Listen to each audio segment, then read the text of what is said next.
सोलापुरात भाजपला खुशखबर।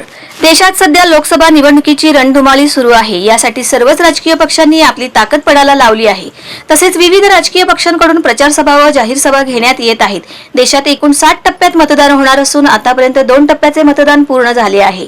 आता मतदानाचा तिसरा टप्पा सुरू आहे। 7 मे रोजी आहे। दरम्यान मोहोळ तालुक्याचे माजी आमदार रमेश कदम यांनी महायुतीला पाठिंबा देण्याचा निर्णय घेतला आहे। कदम यांच्याकडून जोरदार शक्ती प्रदर्शन करत भाजपा आणि मोदींना पाठिंबा जाहीर करण्यात आला। मात्र हा पाठिंबा लोकसभेपुरता असून विधानसभा स्वतंत्र लढणार असल्याचे त्यांनी स्पष्ट केले आहे। सोलापूर लोकसभेसाठी महाविकास आघाडीकडून काँग्रेसच्या प्रणिती शिंदे मैदानात आहेत। त्यांच्यासमोर महायुतीकडून राम सातपुते यांचे आव्हान आहे। निवडणूक जवळ येईल तसतशी अनेक राजकीय घडामोडी सोलापूरमध्ये पाहायला मिळत आहेत।